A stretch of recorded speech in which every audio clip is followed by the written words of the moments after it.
Hello and welcome to the Ruff Team Realty. Today we're going to be doing something on first-time buyers. So we're looking for first-time buyers. We thought we'd throw on this special event because we have a lot of people who are looking right now to see if it's a good time to purchase.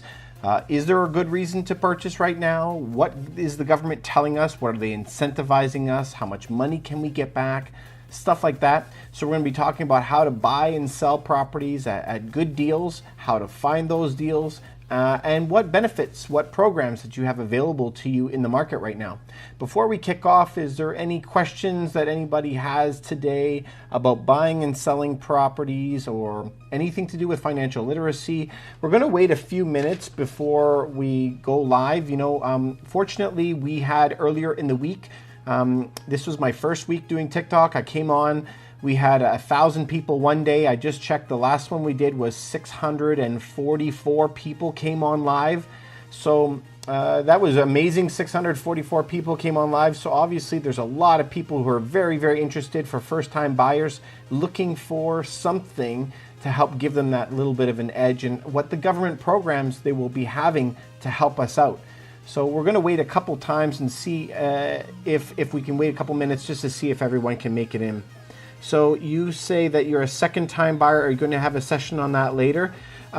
We can, yes, we can do that. So that's for Samuel. So right now, what we're going to be talking about today is a couple things, and some stuff is good for you. Is it a good time to buy? And if so, why? Where should we be buying if we are? So that's good for a second purchase for an investment property or your first purchase. And then we're just going to be covering the different programs that we have available to us from the government to be able to help you out. So I think half of it will be good for you if you're a second-time purchaser. The other half of the things that are going to be good are for first-time buyers, but if you have any family members who are coming up, they're going to be wanting to get into a property. I think it would be good for them too. But we can go over that as an investment strategy at another time, but really there's a lot of cross-pollination between the two. Does anybody else have any other, hopefully that helps, Samuel? Is there any other one else that has any other questions? So we're going to be waiting until about 7 more minutes before we start going over that stuff. So we just want to make sure that everyone can come on and everyone is going to be here. I found that there was a lot of people that were late last time. So if that is something that you'd be interested in, is there any other people who are purchasing or selling properties in the next little while? Are any of you thinking of buying or selling in the next little while? Because I think this is going to have the most impact on you. If you're thinking of buying or selling a property, can you just leave a comment, say like, I'm interested? If you're interested in buying or selling a property in the next little while, and by that I mean within the next 6 to 9 months, if you're interested, I think this is what's going to be helping you the most if you guys are going to be moving into there. You're trying to decide to sell your present residence, Samuel, and buy 2 properties. Okay, so it really depends on where your property is. And if that property is a large property, a small property, a condo, like where it is and how much could you be renting it for? Mikey, you're asking, should you be borrowing for an RMRSP for a deposit as a first-time buyer? The answer is yes. We're going to be getting to that in about a couple minutes. So Samuel, if you're trying to decide whether or not to sell, what kind of property are you in? So this always makes a big difference, right? Are you in a big property already? Are you above the national median price? Is it a 4-bed, a 5-bed? Is there a lot of parking? Like we want to, at this point, we're trying to downsize the types of homes that we have. We're going to get rid of the big ones and be buying more income generating properties. Is it possible to get 8% cash on cash return in Canada, or is that a thing of the past? No, Shanti Paul, yeah, I have lots of properties over 8% cash on cash return. So we're going to be starting on that. These are good questions. If you won't mind, I'm going to write these down and we're going to cover them again, okay? So we want to cover the RSP and we want to cover 8% cash on cash return. And I'm going to make sure that we circle back to that, okay? So I got some notes for myself, and also I'm going to be telling you some websites that can help you out, okay, along the way for first-time buyers. And so if you have any other friends that you know that are looking for a property or are interested in properties, you know, you might be able to let them know that we're going to be doing this weekly. And if it's something that you know that they want right now, I mean, now's your opportunity. We're going to be starting in about 2 minutes or something like that to get them on. So Shanti, it is possible to get that cash on cash return. For people who don't know what cash on cash means, is imagine that you bought the property for cash completely, 100%. If you took that 100% and put it on a property, say it's a $500,000 home, you pay $500,000, what is your return? So basically it's your return not counting for the money that you're spending on interest, essentially. But nowadays, since interest is almost zero, it doesn't have too much of a play anymore. It doesn't mean as much. So I'm going to start off with you guys, and I'm going to give you a little bit. I'm going to be looking down at my computer because we have different websites that I want to get you. I hope that you guys have some good memories going on. So for you, if you're a first-time buyer, there's not too many things in this country that we have, but there are a few things available to you. Number one is the land transfer taxes.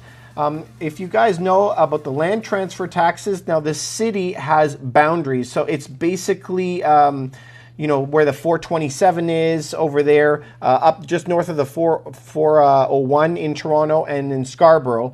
So that area, for all you who are not in Toronto, it's kind of part of the greater Toronto area, I guess. It would be farther than you would think in the city. So within that zone, you're paying the city one and the provincial one. You're paying two taxes on that. But even if you're not in Ontario, it's important for you to remember what you can get for first-time buyers.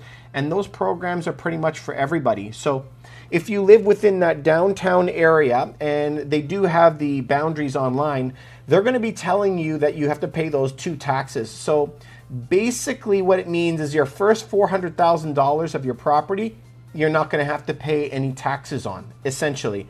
If you guys want to Google that anywhere for the land transfer taxes, so if you were going to have a $400,000 property, the land transfer tax would come to $8,950, and you would be exempt from the $4,475 on both of those cases.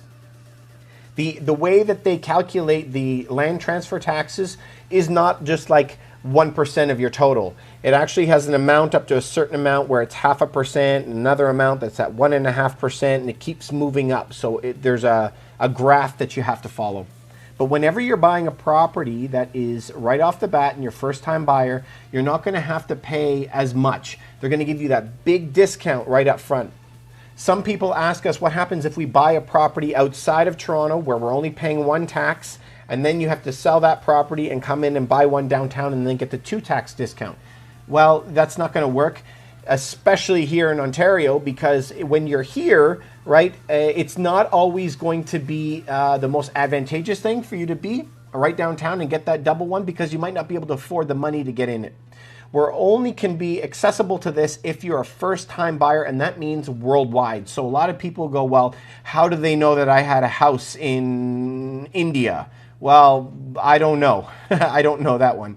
Can they find out? Is there ways for them to find out? I'm really not on that side of it. So it's really meant for people who have never purchased a property before. You're going to be exempt from your taxes for those two, the land transfer tax for the city, the land transfer tax for the province. So what can that get you? You know, 8,500, 8,900, something like that. So if you're buying a property at 800,000, the first 400,000 essentially is going to be the tax-free part, and then you're going to have to pay your taxes on that part above 400,000. If that makes any sense to you. Does that make any sense to everybody? I hope that makes sense to everybody. So that's the first part that we're going to be talking about. That's the taxes. I just want to make sure before I move on, is everybody clear on that? Does everyone have any questions when it comes to that? Anything that you guys have? Thank you for all your comments. I really appreciate it. I'm going to come back at the end, and we're really going to go through all this stuff, and we're going to try and dissect all the questions that you have just to make sure that you didn't miss anything, okay? So that is when it comes to your taxes, on how we can deduct how much tax you're going to pay. Okay, so let's go on to the second part. This one is a big one, and it just came in recently, and it's kind of confusing, to be honest, but it's the government is now going to give you 10% of your property. That's what they're promoting. That's what's on all the news. The government government will pay for 10% of your property. So what on earth does that mean? To put it simply, you're co-purchasing a home. Do you know when you would go to your parents and ask them, hey guys, can you sign with me on buy this house together? We're both going to put our names and credits on this application. Do you know when you do that, you're co-purchasing the home? The government is now coming in with you and they're going to buy that home with you in conjunction. Now there are some rules to that too. Remember, this is for first-time buyers. For you to be eligible for that. Now there are some eligibility requirements as well. So you can't have a salary over $120,000. So, and your loan has to be a high leverage loan. So you have to be 80% loan putting down. Now the government is going into this program and they also don't want to lose any money, do they? I mean, they're going into housing. So that to me makes it very interesting that they're going to do whatever they can to keep that up. Your total borrowing can be no more than 4 times your qualifying income. So there's a limit to how much you can borrow compared to how much you make. You have to be a first-time buyer, and it could be your partner as well. So if you owned a home before and your partner did not, then you get 50%. Also, for you to meet the minimum down payment requirements, that means you have to have some cash available to yourself to put the down payment on the property to figure out if you can, that's the 5% that you're putting down. And they're going to make an assessment. It could be for a single family home, a condo, it doesn't really matter what, a type of house, and it doesn't really matter where, but you're going to make that application and then your mortgage broker is going to be able to help you finish that mortgage application, and you're going to be able to put it online, and the government will be co-purchasing your home. So what does that mean? If you have a home for $500,000, a little condo, and the government will give you $50,000, you've put in $450,000. That's your total out of pocket plus your mortgage, right? So now the government owns 10%. For the rest of the 25 years, you own that 10% too. Now, most people move within 7 years. So I don't remember what the rule is past 25 years, but they're going to be co-owners of that property with you. That's what to remember. So if they own 10% of your property goes way up in value, they're taking 10% of it at the end as well. Now, do I like the idea of you co-purchasing with the government? I'd prefer you not be in bed with the government, to be honest. But what happens if I have no other choice? My job, my family is right inside of Toronto and I'm not willing to move way outside of town. I have to be here for every other X reason. Okay, so if you have a choice now to only rent and never buy because of that, but this one program will help put you into that fast path of being able to accumulate wealth, paying yourself every month by paying down your own mortgage, enjoying the appreciation of the property. I mean, if this was your only way to do it, you should do it. No questions asked. You should absolutely do it. Now, we've had some people that have gone through this program and are super thankful to get in the program. I think you should do it. Now, you have to have a good realtor, a good mortgage broker, and if this whole team is working with you very well, they're going to help you get that for you. So your mortgage is very important, and we've talked about that last week, and so is this discount. So, you know, we're talking right now about that 10%, about saving $50,000 on a $500,000 property when you're going in to buy that by the government co-owning it. But you can also save $50,000 quite easily if you have a good mortgage broker who's able to get you a really good rate. That compound effect over time can be huge. So really pay attention to getting the best rate possible. Now, most mortgage brokers, you don't want one that only knows 1 or 2 different, 3 different lenders. You want a mortgage broker that has 35 lenders. The more lenders, the better, so that they can go shopping between them all and get the best rates for you. Listen, this is the knowledge business. This is the money business. This is not the feeling business. So whoever is going to get you the best rate, that's who you're going to go with. But we really want you to take advantage of this program if you cannot get into a home another way. So, you know, what are you going to go look at? Lease to own properties? You know, that's probably not going to work for you either. So this first time home buyer incentive is on a website called placetocallhome.ca. It is a nice little concise way of putting all of that information together. placetocallhome.ca. I would go look at that. They're offering 5 to 10%, depending if you're buying a resale home or a brand new home. But also remember, you have to be moving into the home within 1 year of that program. So you cannot go buy a brand new condo where it's dirt, you know, and you're going into the showing office, you're going to sign the contracts, and the property is going to come to you in 2 to 3 years. That's not going to work for you.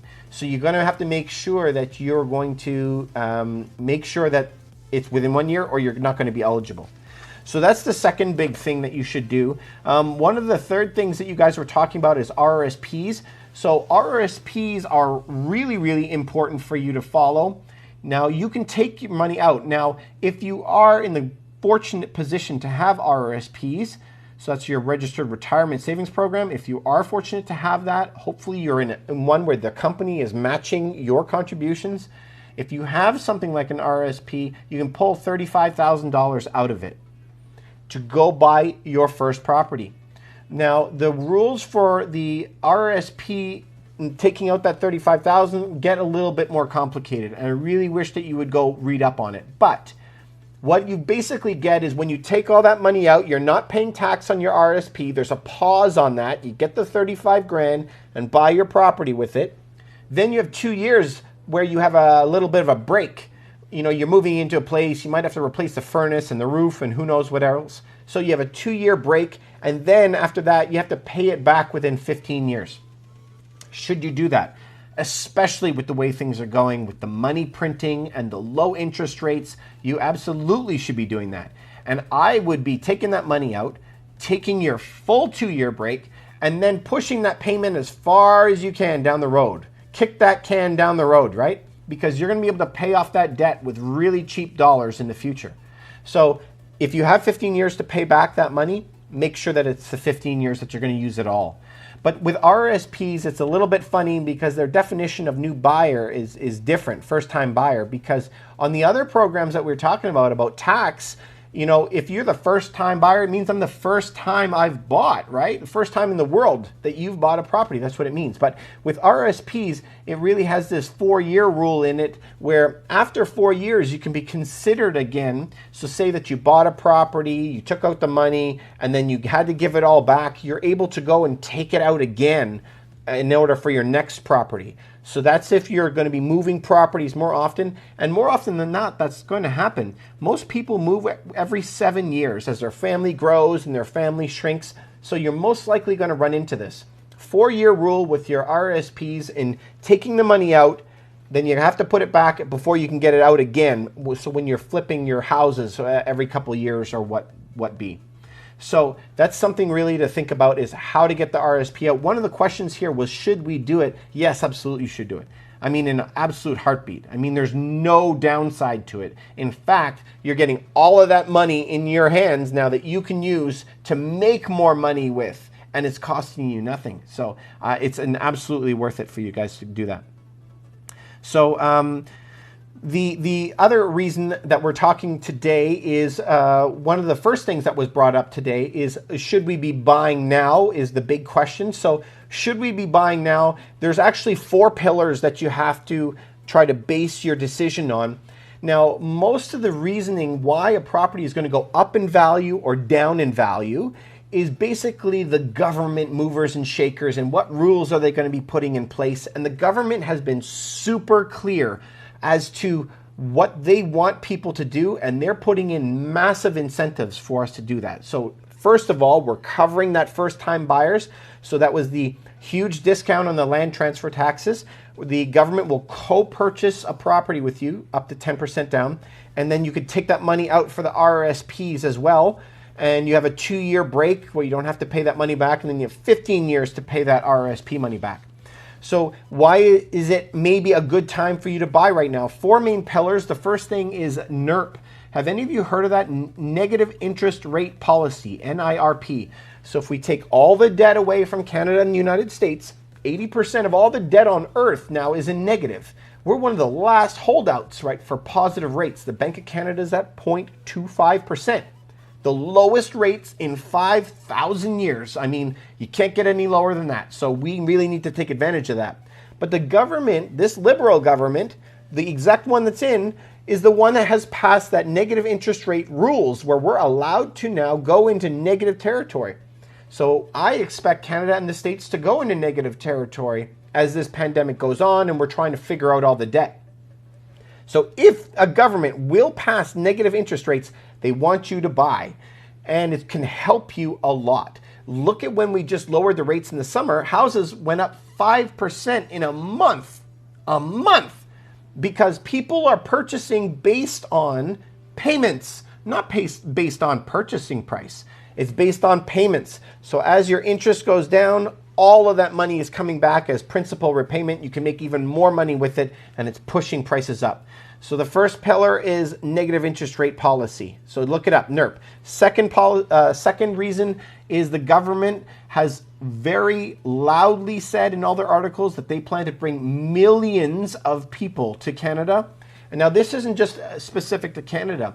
As all the countries are going to be groping with all of their huge debt problems that they have, they're going to be trying to bring people in, especially skilled laborers from all over the world. But now that we're going to be bringing millions of people here, there's not necessarily enough houses, is there? Because we haven't been building through the pandemic. So if we don't have enough houses and you bring millions of people here, and for the people in Toronto, 40% of the people come to Toronto, where are we going to put them all? It's going to push prices up even more. It's going to push demand up. Okay, third pillar is what we were talking about before. The government now is co-purchasing properties with people who are eligible. Do you think the government wants to lose money? They're not in this to lose money. They're investing in those properties and are expecting a return. So they're going to do everything they can to keep that market up because they're going to own so many properties. So they're not going to want to let that go down. And the fourth big thing, and it's the hardest one to wrap your mind around, is money printing. So did you know that it's like 25% of all money ever on earth was created this year?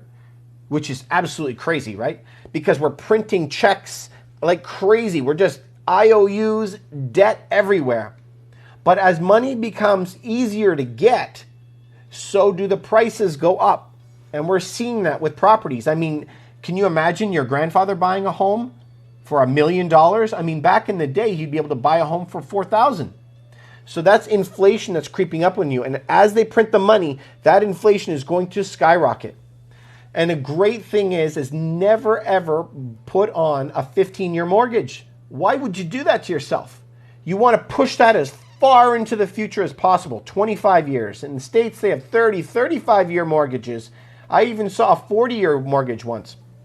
So go as far as you can into the future, because 30 years from now, 25 years from now, money is going to be worth less and less and less, but you've locked in the amount that you will be paying off in your mortgage. So like nowadays, a cup of coffee might be $5 if you go to like a Starbucks or something. But 20 years from now, we might go to a Starbucks and it'll be $20, $25, because inflation will continue to go up. So in the future, if money is worth less and less, you're going to be able to pay off that mortgage easy with cheap dollars. So the government is basically giving you money by printing money.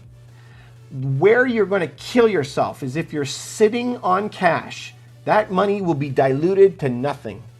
And to people who don't own any kinds of assets, and I mean, it could be other things. It could be Bitcoin or bullion or commodities or stocks, never bonds, not bonds or treasuries, don't touch those, or investment properties. Those things will go up with inflation as well. So you really need to be sitting in assets, not sitting in cash. Cash will kill you because the price of things are going to go up and up and up and up, but you're not going to be making any more money. And we've seen this over the past 10 years as inequality has been built up. We want you on that upward train and not the staying the same. We want it to change for you. So money printing can be either your best friend or your worst enemy. It's one or the other. There actually is not a middle ground. So make the right decisions. Choose the one that's going to make you a lot of money. So I hope that really helps. So the four things of why you should be buying now: negative interest rate policy, the 2 million people that they're planning to bring here to Canada to fill homes, fill jobs, and to start helping the economy recover, the government is now co-purchasing homes. So as they're co-purchasing homes, they don't want their investments to go down, so they're backing it. And the money printing that they are doing now can come into a huge play for you, can save you a lot of money. Those 4 pillars, okay, are so important for you to how to make more money. And for first-time buyers, right, those 4 things you get the $4,000 off for the city tax. You get the $4,000 off for the provincial tax. Then you also get your RSPs that you can pull that money out. $35,000 you get to use, and they can't do anything about it. They can't tax you on it. You get a 2-year break, and you can pay it off for 15 years. And that's what you should do. Stretch out those payments as long as possible. Never take a 15-year mortgage. Always longer. And so I really think that those things can help you get on that bandwagon and start really changing the trajectory of your life. I mean, a lot of the things that we do here is real estate. I mean, we're a real estate brokerage. We're downtown Toronto. We're on Bay Street. I have a very large team that works for us, and we're always buying and selling properties that are commercial or single-family homes or condos. It really doesn't matter. But the other half of what we're usually talking about is how to structure things financially. We call it money mechanics or money architecture, how to help you make more money and how to structure that. And how that can happen is if you have a really good mortgage broker that works with you, a really good banker, a really good strategist that you can work with, and a really good business lawyer. If you can get these guys all working together, they're really going to help structure things for you. And I'm telling you, when you do that, it's an eye-opening experience when you said, I wish I would have done this many years ago. And I got to tell you, you know why I say that? Is because that happened to me. All these people were telling me to do it forever, and I always pushed back. But when I really started learning about it, it kind of changed my life completely. And I want that all for the best of you guys.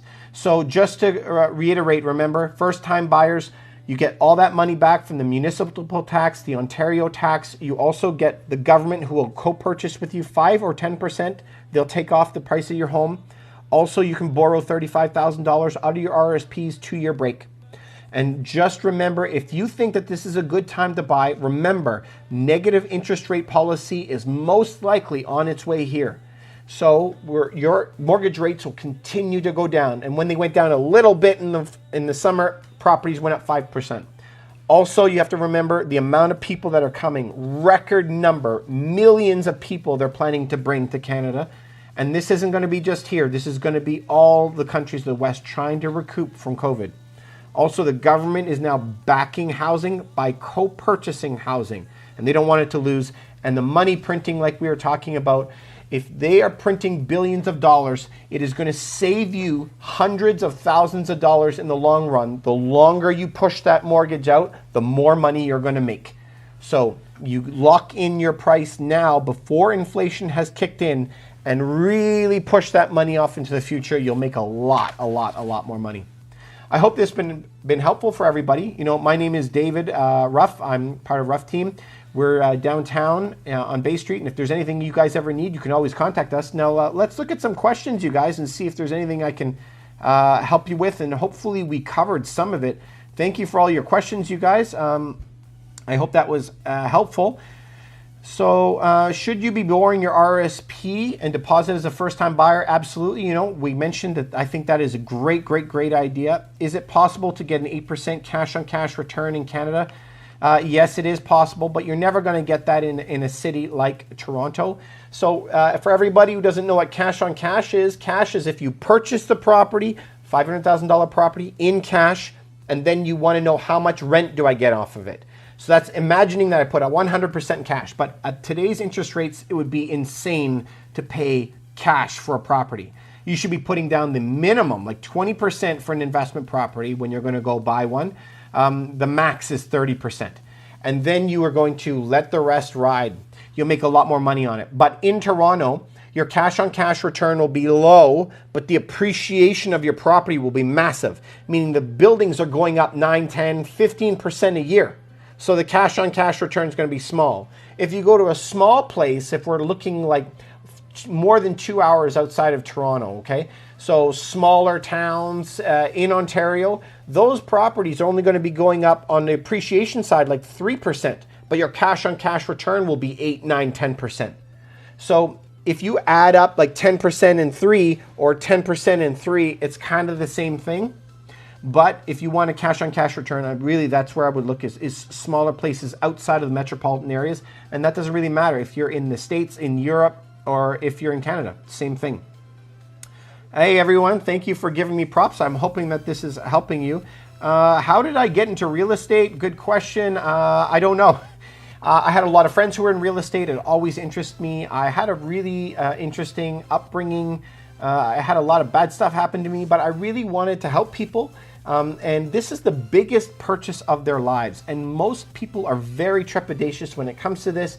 It is very frightening to make a decision, but it is so rewarding when we're able to help somebody and we're getting hugs and everyone's happy and tearing up. And like, that's the rewarding part of the job. I mean, there's a lot of hard stuff to do with it, but you just really have to love people and you have to be willing to hustle. I mean, work every evening, weekend, because that's what you're getting into. Thank you for all the nice comments. Do you need to talk to a mortgage broker first before you go to your bank for pre-approval?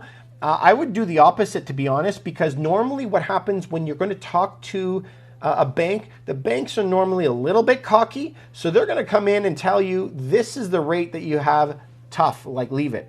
Whereas a mortgage broker, also free, doesn't cost you anything. He's going to go between the 35 different banks that are out there, and he's going to be able to play them off of each other to get the best rate for you. When you have all that information presented to you, you can just make your choice. Which one is going to cost me less? So I say go with whoever gives you the cheapest deal, man. I mean, this is about money, right? This isn't about feelings. So just try them all. Why not? They're free. Hey, you're talking about Save the Sky Dome. I hope so. I just want another stadium. If they want to tear it down, build another one, just the same size, you know. Thank you very much. Yeah, some of you are answering my question. Yes, you're eating up your time if you don't know what your mortgage amount is and that you qualify for. Absolutely. That is our first step that we do when you're in our group. When you want to come work with us as a client, we want to make sure that you're going to be looking at homes that are adequate. What happens if you were in no way able to borrow more than $750,000, but you wanted to look at properties that are $1 million? You're going to waste your weekends, and we don't want to waste your time. So that's the first thing to look at, you know. Talk to your bank. I would do step 1 and then go to a mortgage broker, step 2, and have them start working it and go back and forth. Negotiate with them. See if you can get a better rate. Yeah, you should be taking notes. Listen, if you want a more specific one-on-one, you can always go to our website, email us, and we can arrange for a one-on-one consultation. We can go over your particular case just to make sure that you're okay, and we can give you advice. It's free. You failed to take out money for an RSP on your first property. How about pulling out for the second? Yes, you can pull it out for the second property. So I would do that and talk to a good mortgage broker. He's going to walk you through all of those little steps. So I would be doing that. What should we be buying now? What kind of home type? This is for Mikey. What type of home that I would be buying is homes that are on sale. So the homes that are on fire right now, they're crazy, are the inner suburbs. If you're talking about Mississauga and North York and Scarborough, Oakville, and the cottage country. But we have a lot of viewers that come in from the States and from Europe, and this is the same thing that's happening there every time I look at it. The downtown cores are less, but then the inner suburbs have done very well, and then cottage country has done very well. Square footage is king, right? But are you guys watching what's happening in New York right now? Because there's all this vaccine in the wind and people are going to be coming back to the city, now all of these renters are pouring back into the city. So if renters are coming back, that means the property values go up. So it may be something that you want to think about. Because for me, I'd like to be buying properties that are on sale. And right now, those one bedroom and dens, the smaller units in the cities are down 20 to 25%. I mean, crazy prices. So I want to buy the property that's down 25%, not the property that is up 30%. 44% like up north. That's not the ones that I would like to. Should Should you be taking variable mortgage rates? Yes. Sorry, guys. Yes, you should be taking variable. I mean, it's like a 95% chance Canada's going into negative rates. So I can't see any way for them not to go out of that. And why would the government go and put all the framework in for negative interest rate policy? The legal laws are already set up. They're in place for them to go negative. Why would they do that? Because they have intentions of doing that, right? So I would definitely go into mortgage variable rates. And the potential is very, very high for negative interest rates. Hey guys, Slushmaster, construction hasn't slowed in the GTA. Well, I don't know what numbers you're looking at, but I see whole sites shut down and places where the investors are backing out of deals because, I mean, the big ones, not the individual ones like me and you buying a house. The huge investors are pulling back because they're not liquid. They don't have the cash. I've seen buildings slow down a lot. I'm interested to know where you're talking about. Toronto real estate is cheap and undervalued compared to other large cities. I mean, look, if you look at New York or Hong Kong, like, yes, absolutely, it is cheap. So $1,000 a square foot sounds crazy, right? But once you start going to other places where real estate could be $5,000 a square foot, $10,000 a square foot, it doesn't sound that bad, right?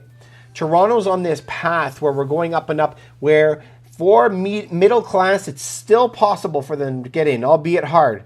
But in not too many years, it's going to become places like downtown Boston and New York, where it starts becoming like familial homes that we're passing down that brownstone, you know, generation after generation, because there's no way for the next generation to be able to buy in. We have a lot of clients who are buying properties for their kids. And guess how old their kids are?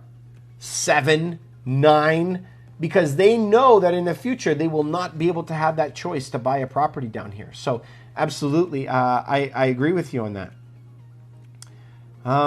If you guys have, saw in the article, go check out Toronto as the #2 city rated in the world. Just last week, #2 city in the world for major growth in the future, second only behind London, England. So go check that out. I mean, there's a lot of good things happening for Toronto, and the prices compared to the world are low. I know that they're expensive, but compared to the world, they are. I hope that this was all very helpful to you. Swapna, yeah, you're saying thank you, that this is all important. I really hope that it is helpful for you. Quantitative easing is a failure. Yeah, I mean, the money printing is happening, whether we like it or not. And now we just have to figure out how can you take advantage of that money printing. To do that, you need to be in assets. And like, don't listen to me. Go read about what these people are saying online about allocation. Don't read just the regular Joe Schmo. I'm talking about going and looking after these huge hedge funds. What are they doing? They're going to be in certain industries that are going to be doing well in a recession. They normally say have a hedge in there, like 1% in crypto, and then 5 to 10% of your portfolio in bullion, and have long-term assets that you're going to hang on to. I think that would be really helpful if you go and read about them. Can you buy a... I'm sorry, I don't know what that means. Wow, can you buy a closet? Should you put the full 20% down or the bare minimum deposit to take advantage of the mortgage insurance? Mikey, that's a very good question. That comes up all the time. So it really comes down to what is your interest rate that you're going to get. So everybody wants to race to get to that 20% mark to not pay the mortgage insurance on your home. But think about it from a bank perspective. From that low amount, from paying 5% down, the bank says, well, if you don't pay, the insurance will pay. So I'm covered. But at 20% down, the bank still has 80% in. And there's no insurance if you don't pay. So a lot of banks, depending on your situation, will charge you a higher interest rate if you put 20% down than a 5% down. So if you're trying to escape paying the $8,000 insurance or whatever it is on your mortgage by putting 20 down, you may be paying way more than $8,000 because of the interest rate hike that you get. A lot of times, though, if you get 30% down, the rate will start coming down again to be similar to what it is at the 5%. So it depends on your exact situation, what your credit score is, what your total assets and liabilities are, and then we can figure that part out. Is it worth it or not? But as a rule, always put 5% down. You've maxed out your TFSA. Should you start saving to purchase real estate as another investment? Yes, absolutely. I mean, as fast as possible. Really glad to hear that you're putting in a tax-free savings account. I mean, we're maxed out at $6,000 a year, so you should be filling that up. Take the money out of your RSP if you have an RSP to use toward another property.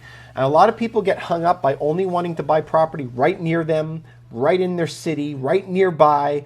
You got to start expanding your mind and be willing to move to maybe the greater Toronto area, or another province, another state. You got to start looking for where you're going to make the most money. Remember, this is just opportunity cost for your dollars. Where can I put it that makes me the most money? And I think that's what you guys should be doing. But you really need to have a good team if you're going to buy properties out of province. Because if it's going to be out of province or out of state, then you have to make sure that you have a good property management company to look after it. You can't be taking those phone calls to go change the toilet at 3 in the morning. What's my mortgage broker? This is for Ami Siddiqui. So if you want my mortgage broker, I can send you to him. Just send us an email. Go to my link in our email and just ask what a mortgage broker is. I'll send you all the information for him. He has got like 35 different lenders that he uses, and it's completely free. You really should use him. I have 2 mortgage brokers that work for me, so these guys will go and hustle for you, and then just compare it to what your bank is. So sometimes the bank beats it. Maybe you've been there for 30 years and you have some like legacy and something, and they'll beat it. Great, go with your bank. Just for me, get all the information that you can. So hopefully that this is helpful to you guys. Sorry, this is to Iwa. You're mentioning it's hard to find all 3. Who do you consult first, a lawyer or an accountant? So is this toward building financial architecture for yourself? So before you do that, yes, I would talk to either or. And usually you're going to need some kind of a mentor that you can deal with about how to open companies and so forth. An accountant's going to be very afraid to talk to you about lawyer business. A lawyer's going to be will not want to talk about or comment about the accountant. You really want to get them on the phone at the same time, if possible, to work towards a goal. But you also have to do some reading, read some books, or get a mentor who can help guide you in what you should want. And then you can get these other guys to help you do that. Do I know anything about trading, stock trading? Yes, I do. I mean, I've been trading since I was 15, so I've been trading for a long time. Again, I'm not a stockbroker. I'm not a mortgage broker, but I'm a real estate broker, but I come into all of this stuff at different times. So I know a lot about it. I can tell you about what I do personally, but I'm not counseling you because legally I cannot do that. I'm not your fiduciary in that position. But if it has anything to do with buying or selling properties or commercial properties or businesses, then we can help you out with that. In Montreal, the market is so crazy. Absolutely, it is crazy. It is very messed up. Prices are skyrocketing, right? But that's not just Montreal. It's not just Toronto. It's all metropolitan cities are going up. And why? Because as interest rates continue to drop, the prices go way up because people buy on payments. They're not buying on price. So absolutely. And it's not just Montreal, it's everywhere. And the sales, I mean, they're happening within hours sometimes, which is even more weird, right? We just had one at 208 Queens Quay. It sold on the same night. It was hours, it was shocking.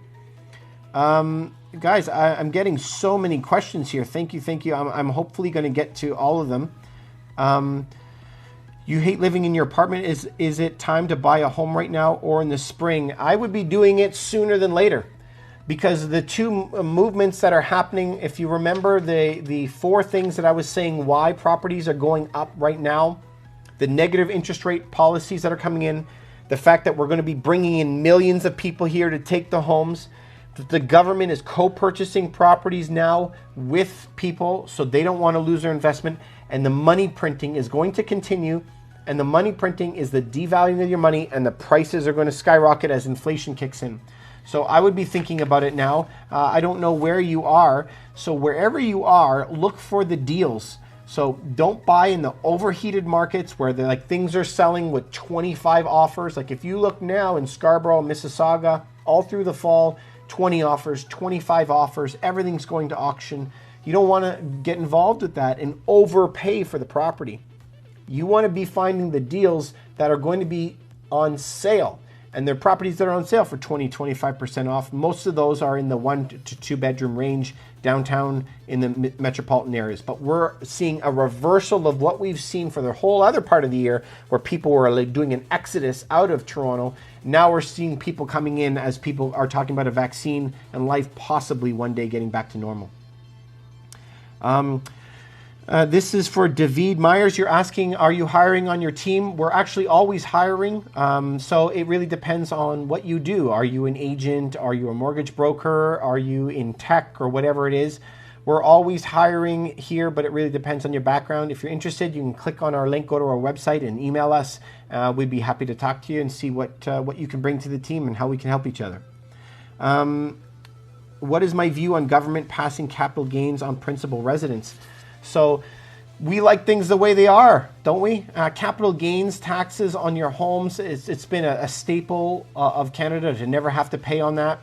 The government is desperate for money. So of course these conversations are going to pop up again and again. And I wouldn't doubt that they would try to do that.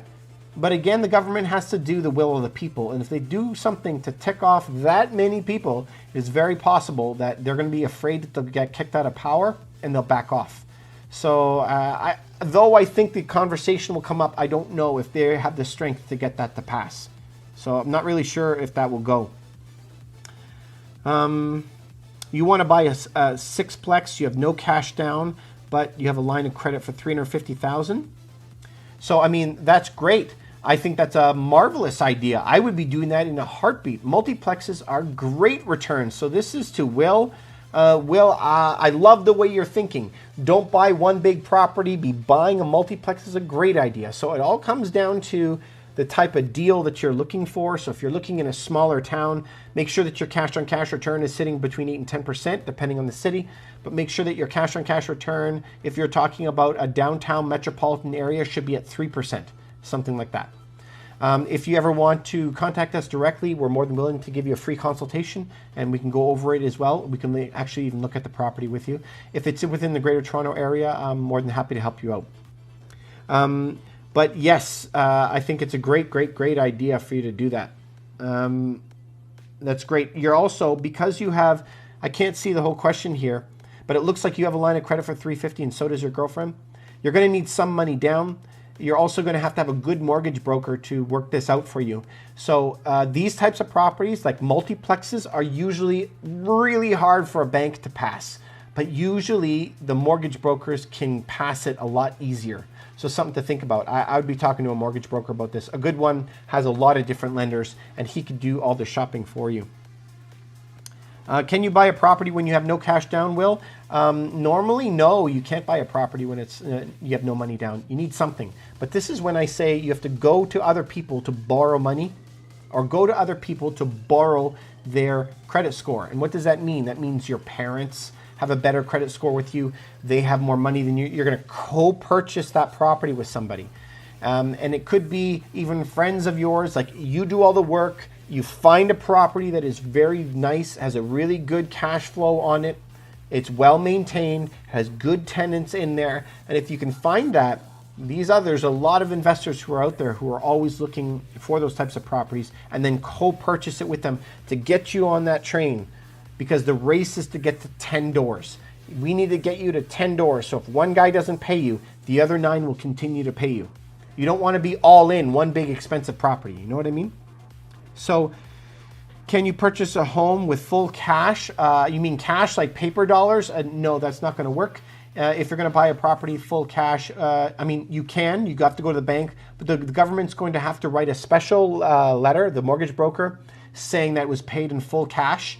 And you're going to have Financial Tracking Canada or whatever country you're in is going to investigate to see if that money is legit money, not proceeds of crime or money laundering. So those forms would be filled out if you did that all in cash, over anything over $10,000.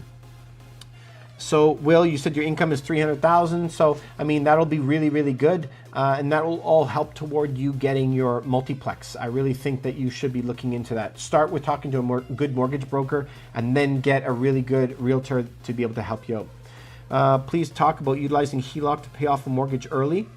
How much of the rate differential needed? I haven't seen any HELOCs that are worth it for you to pay off.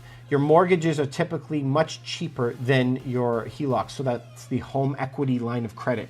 So that means if you have a house worth $400,000 and you only owe $300,000, you have $100,000 sitting there, and the bank will sometimes lend you that money out if you've asked. But normally they're lending it to you at a greater rate than your mortgage. So in essence, I would be trying to do the opposite. I'd be trying to get a larger mortgage and push that mortgage off into the future, so you have more cash at your disposal for good deals on property incomes or certain stocks that you're interested in, or bullion or something like that. I think hopefully that helps. That's to 6. Shanti, I hope that helps you too. You know what? This is to Schwapra. You're saying you wish that I could upload this live somewhere. I've had a bunch of people mention that to me. So you know what? I'm going to look at one of my tech guys to see if he can do that.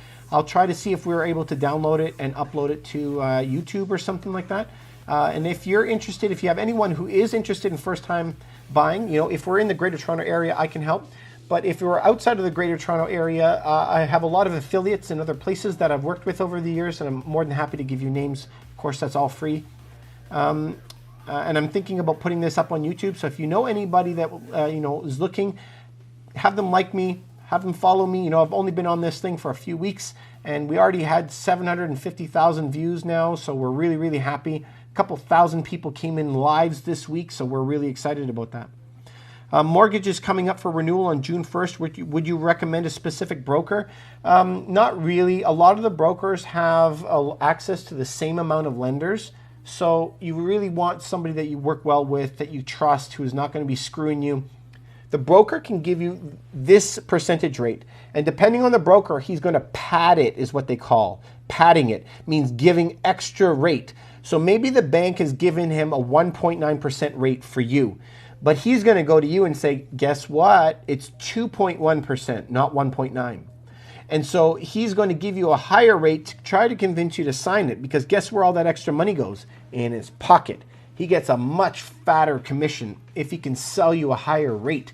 So it's not so much always how many lenders they have. So you want a lot of lenders. You want someone who trusts, who's going to give you a good rate, the best rate that you can.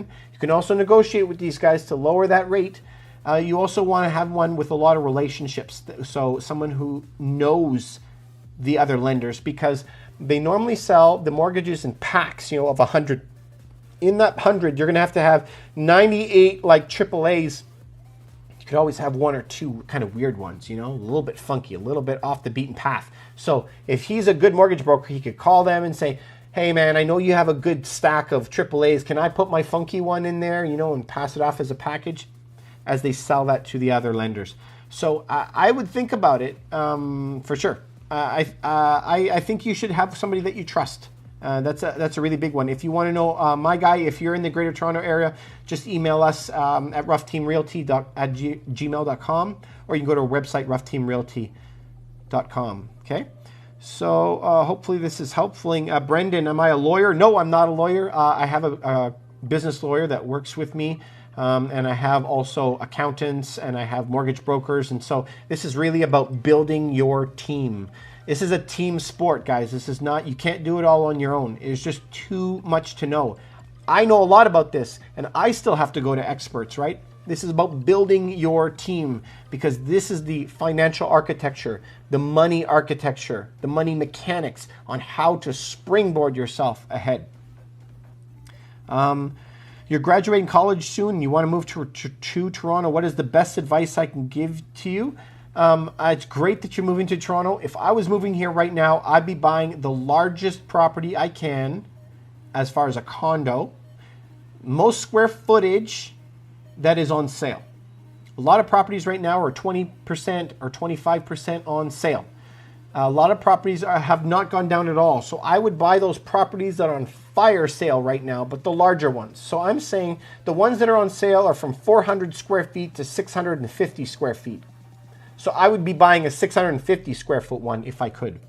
5% down and push it off into the future. If you don't have 5% down, talk to your parents, your uncle, your sister, I don't care. And you get a couple bucks together and get into a property. And then we're going to start springboarding you into getting into investment properties. When you come to Toronto, just be willing to hustle. Everybody comes to Toronto because there's a lot of promise here. Very, very busy. A lot of people moving, shaking, businesses opening, and you're going to meet people, you're going to network.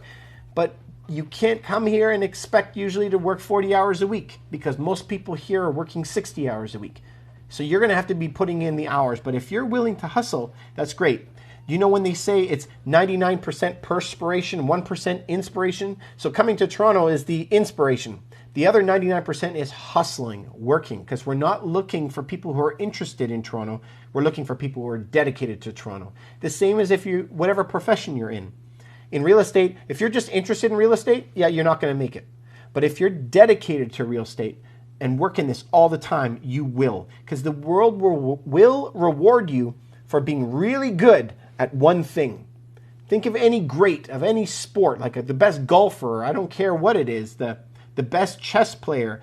They are good at one thing. They're not good at 100 things. So really dedicate yourself to that one task, that one business that you're in. Your variable mortgage rate offer has the term interest rate can't go lower than 0%. That's good or bad? That's good. I mean, you wouldn't want it to go to negative, right? Because if it went below 0, then you would be paying them. Can you imagine that? In negative? So on all your deposits, you'd be paying them to hold your money, which is crazy. And then if you had a mortgage, they would be paying you to have a debt. I mean, that's crazy. So what they're saying is the negative interest rate policy that the government has already passed the legislation for, and most likely is going to happen, if this is 0, the Bank of Canada will drop their rate just slightly, okay, just below 0, to bring the mortgage rates from what they are right now, like 1.9, and drop that down to 1%, 0.5%. But if your mortgage rate is at 0.5%, the Bank of Canada rate will be -1 or something like that. So that's what they're meaning, the negative rate here. But your mortgage itself up here will not drop below 0. So that's a good thing. That's a good thing. But there is another sign right there, what I mean about negative interest rate policies are coming. I'm telling you, I'm almost positive about this. On a scale from 1 to 10, I don't know what that means. Okay. Sorry, guys. We got trolls on here too. I got to skip over their questions. Should you be aiming for ideal credit score before purchasing a property? This is for Mikey. Not necessarily. When it comes to your credit score, generally they want like 670 or above. Okay, that is the rates that you want to be at. But it really depends on your rate. And here again, you got to work with a good mortgage broker. He's going to tell you, okay, so if your credit score is this right now, this is the rate you're going to get. But if you can do what I tell you, and he'll counsel you on how to get your mortgage, your credit better in the next couple months, and you fix your credit, you might save tens of thousands of dollars. So it really, really depends. This is where you have to have a good mortgage broker and you have to have a good realtor to be able to walk you through this. As a rule, if your credit is bad, you go get like a MasterCard, you preload it with payments. You preload your credit card with cash and you start using that card. So it's not acting like a credit machine anymore. It's now like a debit machine, but you're gaining points every single month. Every single bill that you pay, you're gaining points, which is really good because that's going to lower your interest rate. What do you think about mortgage brokers who charge broker fees? Guys, what did I say before? This is a feelings business? No, it's a money business, right? It has nothing to do with feelings. So when you're going to talk to a brokerage, I don't care. If he's going to save me $20,000 in interest, but he's going to charge me $2,000 to do it, I'd pay him. But most of the time, brokers shouldn't be charging you fees. So it really depends. I would like to see what he's offering you as a deal as a whole, because that's going to change my decision if I was going to go for it. Remember, whichever one saves you the most money, your bank, the broker that is charging you fees, or the broker who is doing it for free. Go with whoever saves you the most money. That's what my best advice for you is.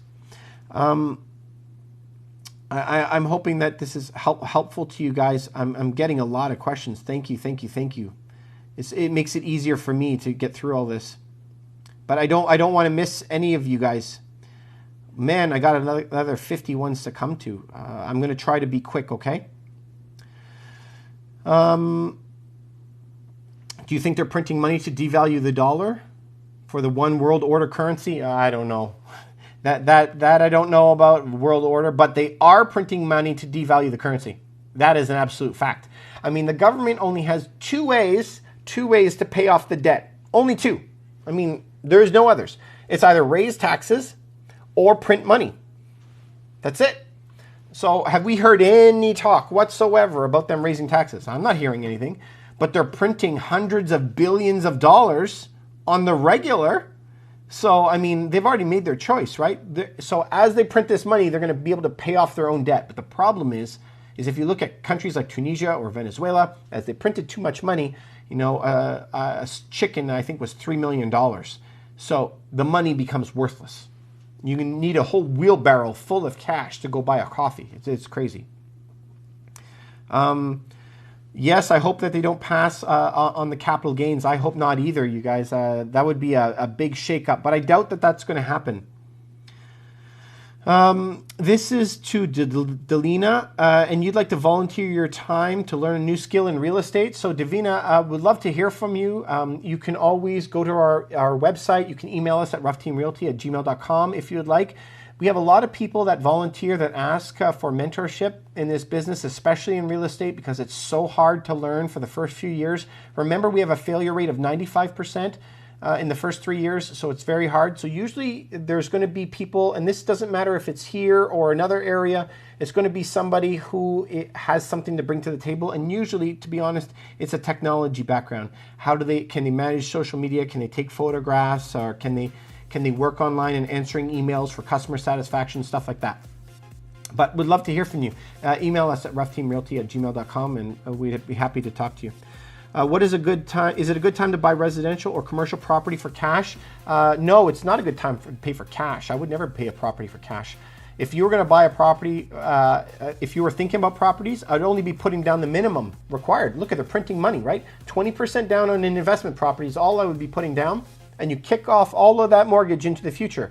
Buy several properties instead of just one, and buy good deals. Commercial real estate is going to go through a bloodbath over the next year. I don't think it's going to be doing well. To buy residential, yes, buy residentials, but usually in most cities right now, it's not going to be within the inner suburbs. It's going to be outer suburbs or in the metropolitan areas. So even in Toronto, it's the exact same thing.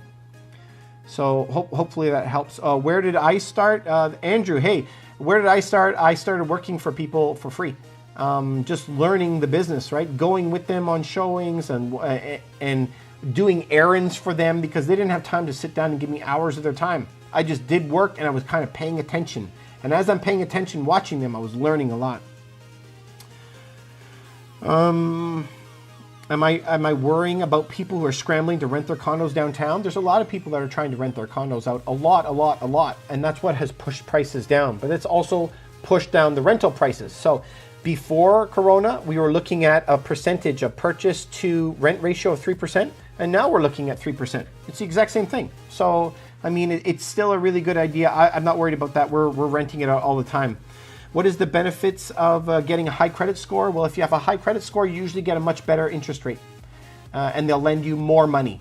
So having the highest score possible is really good for you. That's what's going to help you. Are condos a bad investment for properties, or is it better to get in detached?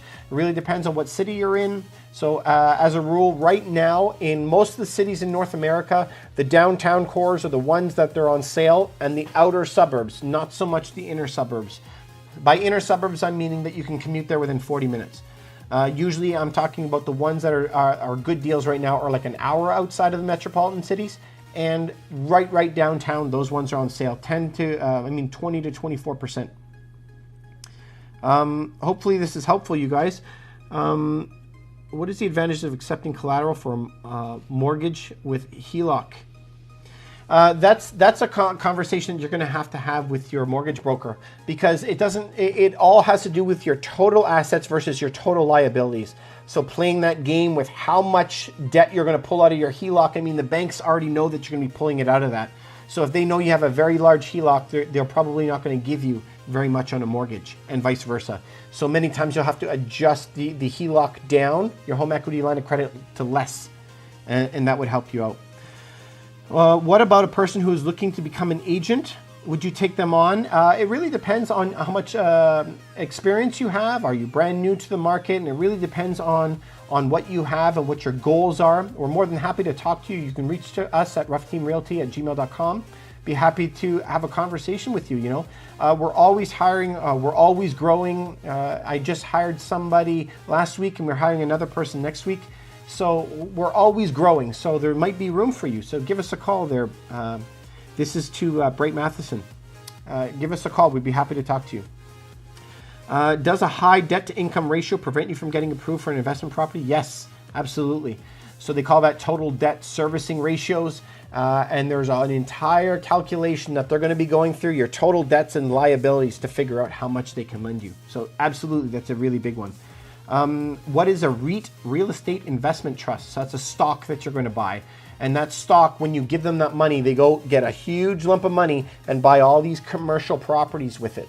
And so all those commercial properties will be put together in one portfolio. So when you own one share, like you'll own a millionth of the company, you'll own one millionth of each one of those buildings.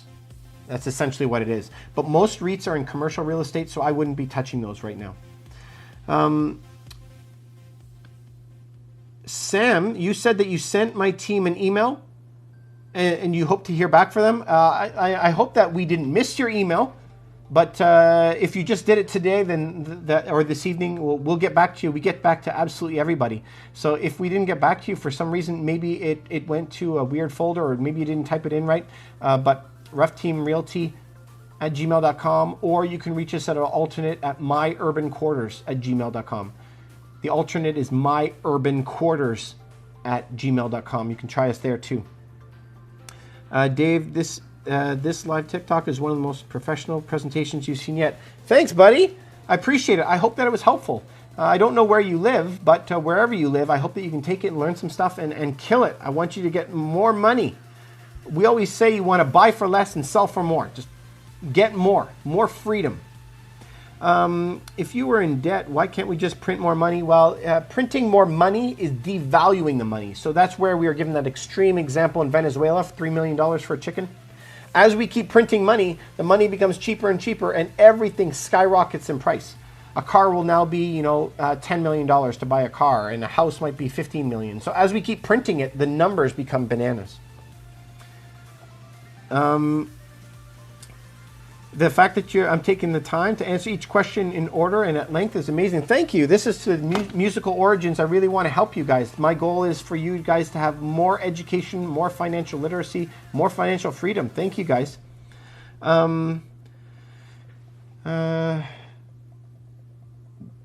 Hopefully this is really, really helpful. Every time I go down, I'm sorry guys, this is my first week that I've been on this stuff, and every time I refresh it, I get like 100 more questions, which is great. So one person doesn't believe that inflation is a thing. I don't know. So my grandfather bought his home, I think, for like $2,000. My parents bought their home for like $250,000, and now my home is like over $1 million. So what happened there? My grandfather worked for like $5 a week. What would $5 give you? So that's inflation. I mean, inflation is always going up, but most people don't think of it because you're thinking in 1 to 2 years. Oh, I bought the same this year as I did last year, but the price of mayonnaise went up or the price of tires went up. You might not see that. What do I think about mortgage brokers charging 1% of the mortgage amount to make fake documents? Oof. Anytime you talk about fake documents, man, that's real tough. That's illegal stuff. You can get in a lot of trouble for that, so I'd be careful. Charging you 1% of the mortgage amount, that sounds pretty expensive to me. And remember, it's always negotiable. So this is where it comes back to, you really have to have a good mortgage broker that you really trust. You guys, I see that there's been a lot more people that have come on. I'm going to continue down with these questions. But remember, this is for first-time buyers. For first-time buyers, just please always remember, you get that big incentive off for your taxes for the city and for the province. So it's like $4,000 off, free on each. So you have on that, it'll save you a big chunk of money. The government will now lend you 5 to 10% of your property. There's a couple conditions. You can't make that much more money. Like you can't have a salary over 120. But they'll give you 5 to 10% of your property. They're going to co-purchase the home with you. So that's amazing. And you can borrow $35,000 from your RRSPs if you haven't. The 4 reasons why you should be buying today, and you should be thinking about it, is the negative interest rate policy. Negative interest rates are coming to Canada. I would almost guarantee it. Nothing is 100%, but it looks like the entire world is on negative, so I think it's going to go negative. Millions of people coming into the country as refugees. We have the government now who is backing housing and co-purchasing housing, and the money printing. So those are really, really big reasons that you should be thinking about that. Sorry, to get lower income families approved for higher mortgages, yes, but the banks are in the business of lending, right? And they don't want to take the risk of not getting paid back. So there are very strict numbers that they were willing to lend. But remember, even now, the restrictions are getting tougher. People are lending less money. So I understand what you mean by getting lower income families in there, but there's only a limit to how much that the banks will lend you. Since they're devaluing currencies, won't houses shoot up? Hell yes. As they print money, inflation is going to go through the roof, and you're also going to see housing prices go up. And if you just want to look at just this summer, they lowered interest rates and started money printing like crazy. And this year was one of the best years in real estate. We have properties that are up 15, 20% in a year. Where do you think that came from? There's no refugees, or there's no immigration coming in. Where did that 15 to 20% come from? It's because the rate dropped and they're printing money simultaneously. So you're exactly right, Andrew. Good job. Where do you find houses for $600,000, or is it too late for an investment? You're going to have to look on the outer suburbs. You know, you're going to have to go to look in like Hamilton or Guelph, or farther out is where you're going to have to look. But if you're willing to buy even like a townhouse, you're going to be a lot closer to the city. We just did one in Brampton for $600,000 for a townhouse there. So that was a really good deal. What type is a good investment property? This is for Andrew again. Right now, I'd be looking for things on sale. So one bedroom and den condos. That's what I would be doing. A few brokers told you it doesn't matter if you have high credit score as long as it's over 680. No, I disagree with that. The higher your credit score is and the more income that you make, then the more money they're going to lend you. Now, it is a complicated algorithm for them to be able to tell you, but it also has to do with why is your credit score at 680, because a lot of people are at 680 and they've never missed a payment in their life, but it's because they have 4 other mortgages. That's why their credit score is at 680. So at 680, yeah. So it's not necessarily because you've missed payments, right? It could be that you just already have a lot of debt.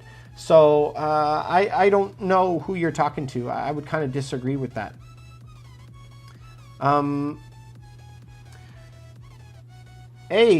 So Sam, you said this was educational, inspiring. I hope so, man. TikTok is a great move. Thanks. You know, I just started this week. A bunch of my team are really bothering me about getting on social, and I'm like, I don't have time for it. But I'm really impressed. You know, it's been a month. We got, I think, 750,000 views live this week. We're at 6,000 people that came on live. So we're just on a mission to try and help people. The more people that can get themselves out of this, I mean, inequality has skyrocketed.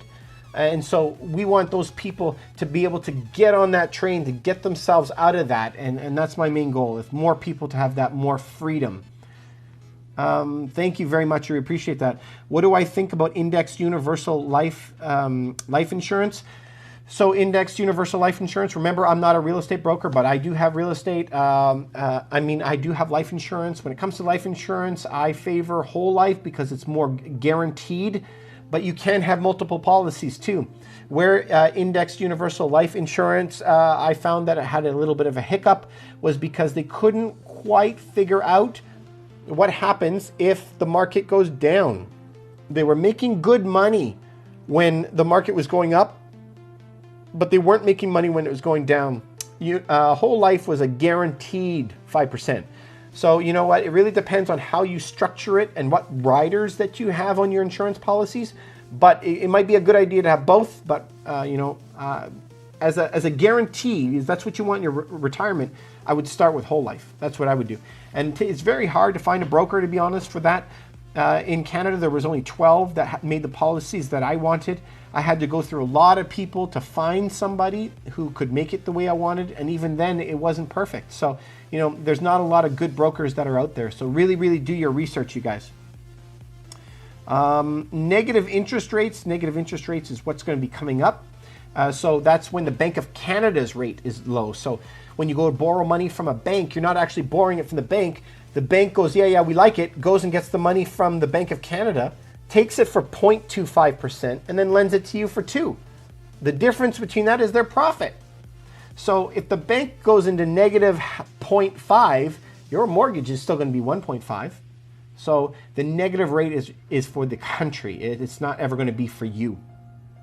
Having a high credit score of 850 in life is really good, but what you really want is, it doesn't matter your credit score, it's your credit history, your credit story. Have you always paid on time? That's the most valuable thing. And continue to accumulate debts in a good way. Property debts, right? You don't want to have debts because of fancy cars and fancy clothes. That's not what you want.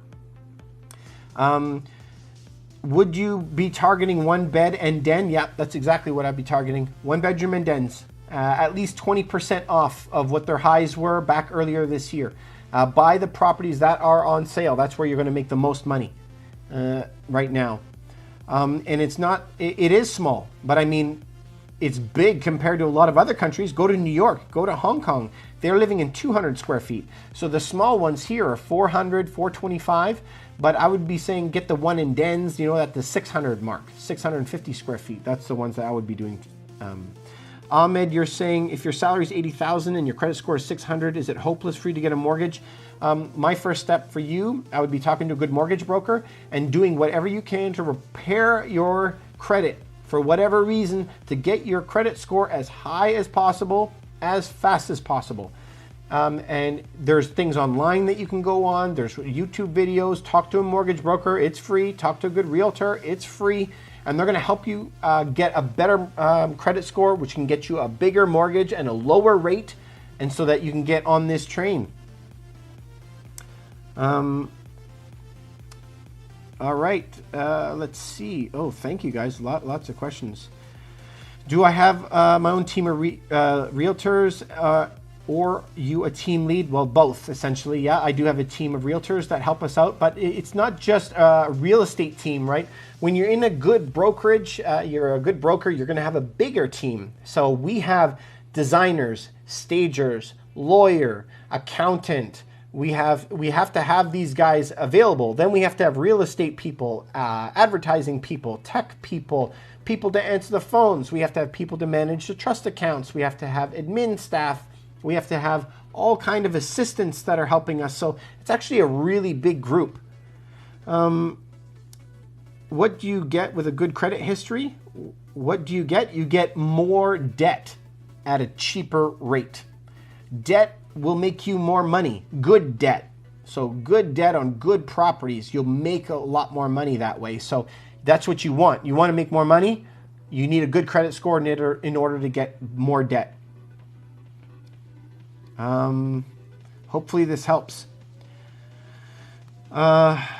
Would you be selling it to other than students? I'm sorry, I don't know what that means, Andrew. Who would you be selling it to? Properties, homes, 1 bedrooms and dens.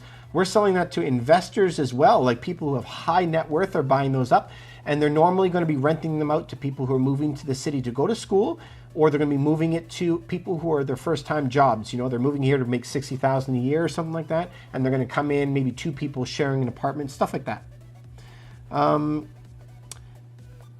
Yes, yeah, I'm a broker, correct. I'm a broker, so there's 2 different ways, right? There's a salesman and a broker. A broker just has more designations, has done more schooling and et cetera, and paid some more money, et cetera. Then you can have a team working for you. Is it a bad idea to refinance your condo? Teddy, that's a good question. You can always reach me if you want to at ruffteamrealty@gmail.com. Someone will get back with you. But refinancing your condo is kind of a whole conversation about your total assets versus your total liabilities. And we have to know how much equity you have in your home. If you do have a lot of equity in your home, I would be refinancing for sure. And getting that dead money, that dead equity that's sitting there out to put it somewhere else where you're making more money. So don't let too much money be sitting in your principal residence. Don't let it grow too big, because that is going to hamper how much money that you can make in the future. So hopefully that helps. Thank you guys for all of the great questions. I hope this is helpful. You've heard that having a good credit score helps get prices lower. Yeah, you'll get a better credit score. I mean, a better mortgage rate. So yes, that's good. Teddy, each person has a different life situation. Maybe you can get a better rate or needs funds. Yes, that's correct. Will houses ever go down below 400,000? Everything is higher than 6. I don't see that ever happening. And especially with them printing money at the level that they're printing money right now, I think inflation is going to be kicking in, not deflation. So I can't see that happening. Bring your debt under 30% of borrowed money from family home and pay off debt. Yes, absolutely. So your total assets and your total liabilities, especially when you're including your primary home, should be hitting around 30%. That's what I would be keeping. That's the super, super safe amount. Normally, banks are going to suggest you to have a minimum of 22%. I'm a little bit more afraid when it comes to your principal residence, and always keep a cushion. So 30% is a good idea. Total assets versus total liabilities, you should have 30% of that sitting in your primary residence. And then everything else, all the other investment properties, we only put 20% down on. And pay off all your debt. I mean, that's the main goal, right? Especially if you have any credit cards or something like that. So guys, it's been a while. We've been on the phone. I hope that some of those questions were helpful for you. So if you guys want, you can always reach me at ruffteamrealty@gmail.com. We're going to be able to help you out and give you some of those pillars. So this was primarily for first-time buyers.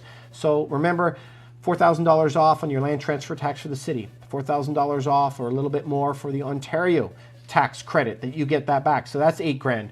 Then the government can give you 5 to 10% off of your property for you. They'll co-purchase that property for you. It's really, really worth it if you can't get money everywhere else. Also, you want to look at the $35,000 from your RSP that you can get out. And why? What are the 4 reasons why? NIRP, negative interest rate policy, is coming, but the laws have already been set in place, so it can happen instantly. Millions of refugees that are going to be pouring into the Western countries. Canada's bringing in 2 million. The government is now co-purchasing property. They're going to be backing up the keeping the housing high, because they're going to be getting rid of they're printing so much money, they don't want to lose their investments either. And this money printing, the money printing will help you a lot if you're in assets. So really, really think about that, guys. I think that would be really, really important for you. So thank you for all these great questions. You said that I helped a lot. Thank you so much. I really appreciate it. You said, yeah, I got this stuff very professional. I really appreciate it. Thank you for that. I'll keep doing this every week if it's helpful for you guys. I want you to become free. The money isn't to buy flashy things. It's to buy the one thing we can't buy more of, is time. I want it to free up your time and you not to be a big slave to a job. I don't want you to have a job. Trading your life for money does not really work. You need another plan besides that. And that's what we're hoping that you're going to get on that train. Start making smart moves. I wish I did this when I was much, much younger. I wouldn't have been working by now. So don't make the same mistakes I do. That's why I'm on this channel. That's why I do what I do, to help people not make the same mistakes that I did. So hopefully this has been very helpful for you. If you have any questions, you can contact me. Go to our website in the link at ruffteamrealty.com, or you can email me at ruffteamrealty@gmail.com. Either myself or one of the other agents or assistants will get back to you. If you have specific questions, it's absolutely free, doesn't cost you anything. So this was for first-time buyers. Had a lot of requests to take this video and put it on YouTube. I think I'm going to look and see how we can do that. I'll have to ask the tech team how to do that.